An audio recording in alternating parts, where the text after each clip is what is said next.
2025년 6월 12일 목요일, 네, 국내 증시가 그날 꽤 활발했죠. 오늘 저희가 볼 자료는 당신께서 제공해 주신 2025년 6월 10일 주도주 분석 이 문서인데요. 이걸 보면서 이날 시장을 움직였던 핵심 종목들, 또 그 배경까지 좀 깊게 파헤쳐 보려고 합니다. 특히 거래 대금이 한 150억 이상 터졌거나 아니면 상한가 간 종목들, 이런 종목들 위주로 왜 주목받았는지 그 이유를 같이 한번 보시죠. 당신께서 시장 흐름을 좀 빨리 파악하실 수 있게 핵샷만 또 봐서 전달해 드릴게요. 자, 그럼 바로 자세히 들여다볼까요? 역시 가장 먼저 눈에 확 들어오는 건 상한가 종목들이네요. SM백셀 또 상지건설, 미투온 이게 거의 30% 가까이 급등했어요. 자료 보니까 SM백셀은 현대차 기아 쪽 소식, 상지건설은 정치 테마, 미투오는 그 신규 게임 플랫폼 출시, 이게 원동력이었다고요? 네, 맞아요. 특히 미투온 같은 경우는 그 에이스 카지노라는 글로벌 스테이블 코인 기반의 카지노 플랫폼, 이거 정식 오픈 소식이 있었거든요. 이게 아주 구체적인 모멘텀으로 작용한 거죠. 이런 걸 보면 역시 상한가 배경에는 어떤 개별 기업의 뚜렷한 호재나 아니면 특정 테마와의 연결고리, 이런 게 확실히 있는 경우가 많아요. 그리고 아난티도 있었죠. 26% 이상 급등하면서 주목받았고요. 네, 테마별로 좀 묶어보면요. 그날 유독 원자력 발전 관련주들이 아주 강했던 것 같아요. 이 분석 자료에서도 보면 해시태그 원자력, 이 키워드가 제일 많이 등장하던데요. 그렇습니다. 그 해시태그 원자력 키워드가 가장 많이 언급되는데 한전기술, 한전산업, G2파워, 한전 KPS, 태웅, 우리기술까지 이런 종목들이 다 같이 올랐어요.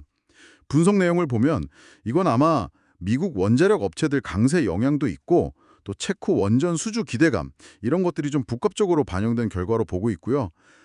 그리고 에너토크 같은 경우는 좀 흥미로운데 트럼프 전 대통령의 원전 활성화 발언하고 연관지어서 분석하기도 했네요.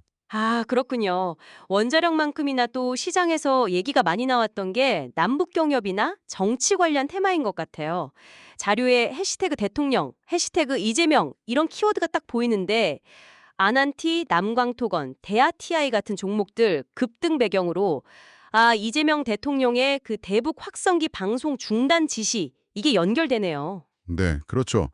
이처럼 어떤 정치적인 이벤트나 지정학적 이슈가 관련 테마주에 직접적으로 아주 즉각적으로 영향을 미치는 걸 이 자료를 통해 확인할 수 있습니다.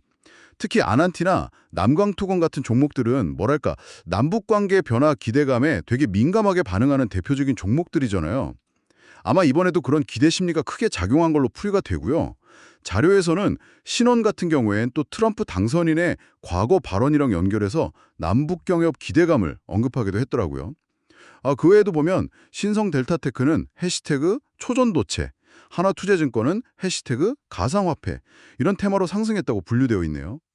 단순히 오르고 내리는 것, 그러니까 등락률만 볼 게 아니라 이 돈이 어디로 몰렸는지 거래대금도 참 중요하잖아요. 거래대금 상위 목록을 쭉 보니까 하나오션, 두산에너빌리티, 한전기술, LGCNS 같은 종목들이 이름이 올라와 있어요. 이 종목들은 상한가를 치거나 하진 않았어도 엄청난 거래대금이 붙었다는 건 그만큼 시장에 관심이 뜨거웠다는 증거겠죠? 네, 맞아요. 반면에 이제 거래량 기준, 그러니까 실제 주식이 몇 주나 거래됐냐를 보면 아난티, 미투온, 하나투자증권 이런 종목들이 상위권에 있어요. 보통 거래량이 높다는 건 개인 투자자들의 참여가 아주 활발했다는 신호로도 해석될 수 있거든요. LGCNS처럼 거래대금도 많고 거래량도 많고 이런 경우는 이제 기관과 개인 모두의 관심이 집중됐다고 볼 수 있겠네요. 아하, 그렇군요. 그럼 이 분석 자료가 종합적으로 판단해서 6월 12일 그날의 주도주는 결국 어떤 종목들이라고 결론을 내렸나요? 네, 자료에서는 최종적으로 미투온, 상지건설, 아난티, 한전기술, 신성델타테크, 한전산업, G2파워, 하나투자증권, 한전 KPS, 태웅, LGCNS, 우리기술 이런 종목들을 그날의 주도주로 꼽았습니다. 선정 기준은 이제 높은 상승률이라든지 거래대금 규모 아니면 여러 상회 목록에 중복으로 이름이 올라왔는지 이런 것들을 종합적으로 고려한 결과고요. 그래서 정리를 좀 해보면 6월 12일 시장은 크게 봤을 때 원자력 발전 테마하고 남북 경협 정치 테마 이 두 축이 시장을 강하게 이끌었고 여기에 추가로 게임 신기술이나 초전도체 관련 종목들이 좀 힘을 보탠 그런 하루였다. 이렇게 요약할 수 있겠습니다. 네, 오늘 당신께서 제공해 주신 이 6월 12일 분석 자료 덕분에 당일 시장 분위기를 주도했던 종목들 또 그 배경에 있는 주요 테마들을 좀 입체적으로 살펴볼 수 있었네요. 원자력 같은 거시적인 이슈부터 또 미투온 같은 개별 기업의 소식까지 정말 다양한 요인들이 주가에 영향을 미치는 것 같습니다. 네, 그렇죠.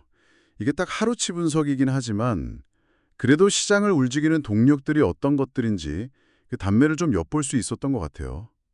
사실 중요한 건 이런 분석을 통해서 왜 특정 종목이나 테마가 갑자기 부각되는지 그 배경을 꾸준히 이해하고 파악하는 감각을 기르는 게 아닌가 싶어요. 주도주는 뭐 계속 변하니까요.